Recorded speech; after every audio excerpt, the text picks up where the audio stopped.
समान नागरिक कायदा आणून भाजपाला भारताची ओळख पुसायची आहे. ओबीसींचा भाजपावर जोरदार हल्लाबोल. RSS, बजरंग दल आणि भाजपचा भारताच्या संस्कृतीवर विश्वास नाही.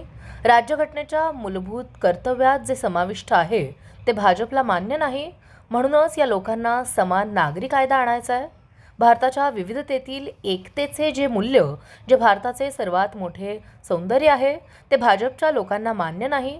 म्हणूनच या RSSला भारताची ओळख पुसून टाकायची आहे, अशी टीका MIMचे प्रमुख असदुद्दीन ओवैसी यांनी नांदेडमध्ये केली.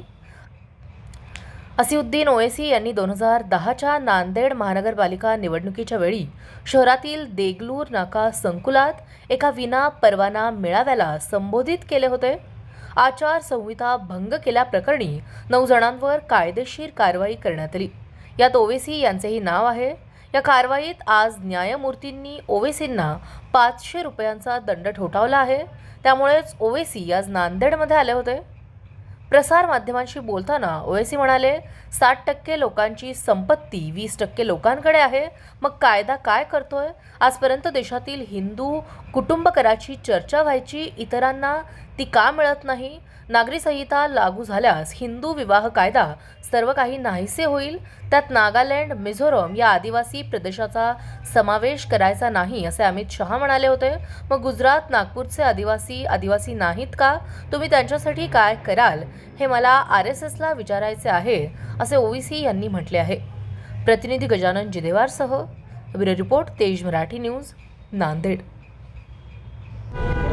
RSS का, जनसंघ का और अब बीजेपी का ये एजेंडा रहा है और वो भारत की जो प्लुरलिज्म है वो उसको शुरू से पसंद नहीं करते.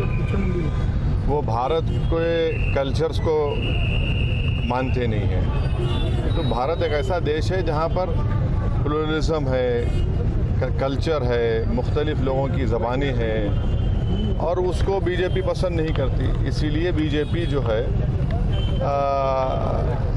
यूनिफॉर्म सिविल कोड की बात करती है और भारत के संविधान में डायरेक्टिव प्रिंसिपल सिर्फ एक ही नहीं है. ये डायरेक्टिव प्रिंसिपल ये भी है कि शराब पे पाबंदी आयद कर दो. आप शराब पे पाबंदी आयद क्यों नहीं करते? डायरेक्टिव प्रिंसिपल में ये भी है कि जो भारत की दौलत है वो सब में बराबर, सबको बराबर मिले. मगर आज हम देखते हैं कि भारत की 60-70% दौलत जो है वो 10 से 20 लोगों के पास है. तो ये बहुत से डायरेक्टिव प्रिंसिपल्स हैं, सिर्फ एक ही नहीं है. तो बीजेपी, जनसंघ, RSS के पुराना एजेंडा रहा है. वो भारत की इस खूबसूरती को, प्लुरलिज्म को नहीं मानते. इसीलिए भारत के प्रधानमंत्री ने जो अपने भाषण में मध्य प्रदेश में कहा वो बिल्कुल गलत है, झूठ है. वो कह रहे हैं कि एक घर में 2 कानून कैसे रहेंगे. तो उनको ये समझना चाहिए कि आज भी हमारे देश में, वकील साहब यहाँ पर है, CRPC एक नॉर्थ ईस्ट के स्टेट में अभी तक लागू नहीं हुआ. वो बोलते हैं 2 कानून.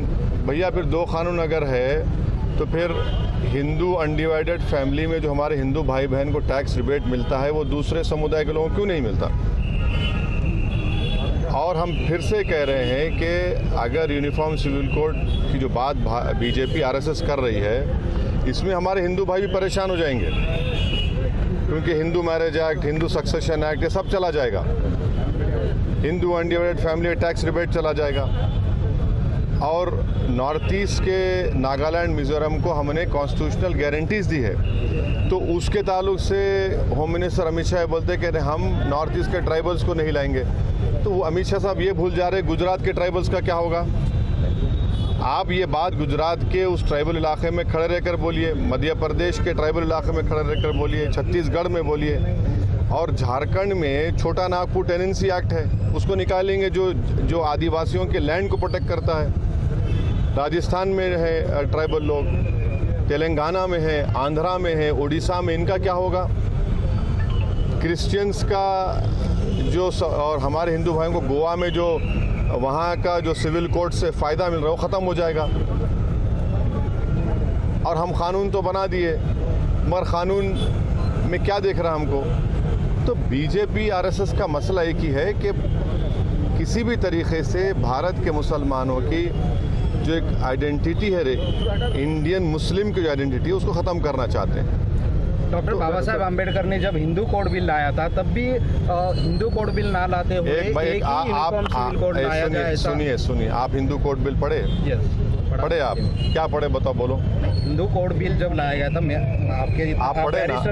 नहीं ऐसा बैरिस्टर का नहीं, सवाल नहीं है। सुनो मैं आपको बोल रहा हूँ, आप जब Hindu marriage act, Hindu succession act लेके आए उसमें आपने कस्टम का एक एग्जम्पशन दे दिया उनको।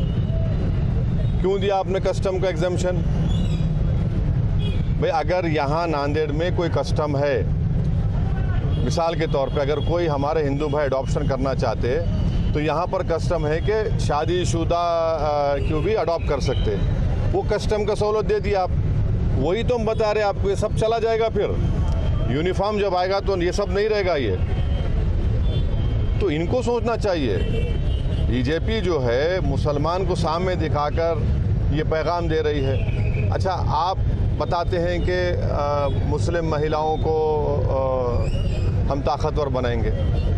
हम बीजेपी के लोगों से पूछना चाह रहे, मिनिस्ट्री ऑफ एजुकेशन जो है अभी 2020 का डेटा है अभी आया है, जिसमें कहा गया कि भारत के जितने हायर एजुकेशन हैं उसमें से 1,80,000 मुसलमान गायब हो गए हायर एजुकेशन से। क्यों गायब हुए भाई? आप बताइए ना। आपने स्कॉलरशिप को, प्री मैट्रिक स्कॉलरशिप को आपने रिस्ट्रिक्ट कर दिया, मौलाना आज़ाद फेलोशिप को आपने बंद कर दिया। आप महिलाओं की बात करते हैं, 15-16 साल में उत्तराखंड की आबादी के बराबर भारत की बच्चियां मिसिंग है, यानी फीमेल इन्फेंटिसाइड हो गया। उसका कानून आपने बना दिया, कौन जिम्मेदार है उसका? और फिर बार बार बीजेपी के लोग बोलते कि नहीं वो देखो मुस्लिम कंट्रीज़ को देखो। अरे मुस्लिम कंट्रीज़ मोनार्की है, वो ये डेमोक्रेसी है। और आप बाबा साहब का हवाला दे रहे। बाबा साहब अम्बेडकर ने 1948 में क्या कहा था, इसी के बारे में क्या कहा था, यूसीसी के बारे में। अब वो भी तो पढ़ लीजिए आप। तो ये सब चीज़ें हैं। सुप्रीम कोर्ट में 370 कलम रद्द किया, अभी तो चल रहा है, अपील किया, अभी तो चल रहा है, शुरू हुआ है। अभी कैसा बोलेंगे? जब सुप्रीम कोर्ट में है तो ऑनरेबल लॉर्डशिप चीफ CJI के बेंच पर है, वो डिसाइड करेंगे।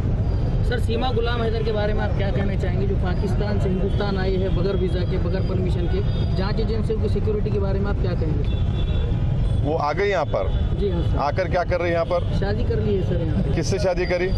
सचिन कोई लड़का। अच्छा, उसने अपना धर्म बदला, बच्चों के साथ यहाँ आई है बगैर पासपोर्ट के। अच्छा, यहाँ इंडिया में आई है, आ गई नोएडा में है। जी अच्छा, अभी साथ रह रहे हो? जी हाँ सर। उनके साथ रह रहे? जी साथ रह रहे, बिल्कुल। जी, पूरी मीडिया में चल रहा है सर अभी इस पर बताइए क्या हो रहा है। फिर रिलीजियस कन्वर्शन लॉ बना दिया आपने। ये लव जिहाद नहीं हुआ? नहीं मालूम मेरे को, ये नहीं हुआ क्या? तो वो पाकिस्तान से कैसे आ गई यहाँ पे इंडिया में? नेपाल के जरिए आई है। नेपाल के जरिए सर। अरे भैया, ये BSF को बोलिए, अमित शाह को बोलना चाहिए, ऐसा कैसे बॉर्डर क्रॉस करके आ गए? सर, उसको रॉ एजेंट कहा जा रहा है पाकिस्तान का, भी यहाँ की मीडिया में चल रहा है, रॉ एजेंट कहा जा रहा है पाकिस्तान। वो रॉ एजेंट है? जी। 3 बच्चों के साथ रॉ एजेंट है? अरे वाह, अरे पिक्चर बननी चाहिए, फिर तो हिट हो जाएगी ये तो। नहीं मालूम, 3 बच्चों के साथ। अच्छा, वो वहाँ पाकिस्तान में शादी करके 3 बच्चे पैदा करके रॉ एजेंट बन के यहाँ आ गई। अच्छा, वो शौहर को छोड़ी नहीं छोड़ी? वो पहले वाले को नहीं छोड़े? अरे वाह, ये कौन सा? दुबई में। हाँ, पहले शौहर दुबई में। अच्छा, उसको नहीं छोड़े अभी? पता भी नहीं, अच्छा, मालूम भी नहीं। और यहाँ पर उनका शादी हो गया? जी सर, हो गया। अरे वाह, हिंदू धर्म भी है। नहीं, ये कैसा हो गया भाई, बगैर छोड़े शादी भी कर लिए? अरे मजा, अरे ये तो नहीं मालूम मेरे को। ये ग्रेट है ये तो। क्या बोले अब इस पर, क्या बोलेंगे? ये तो अब वकील साहब आप बोलो, इसको कानून आप बेहतर जानते हैं। आप काला कोट पहने उसे, मैं तो नहीं पहने, मेरे को नहीं मालूम। वो पाकिस्तान की है, शादीशुदा है, 3 बच्चे हैं, और आप बोल रहे रॉ की एजेंट है, अपने हस्बैंड को नहीं छोड़ी पहले, और नेपाल से एंटर हो गई और किसी के साथ यहाँ पर शादी भी कर ली। जी सर। शादी कर लिए? जी सर। कन्वर्शन भी हो। तो ये कौन सा कानून में शादी हुआ है कि हस्बैंड एक हैरतिया पे शादी हो गई? फिर UCC की बात बीजेपी करती। क्या बात है, देखिए बात। चलिए, थैंक यू।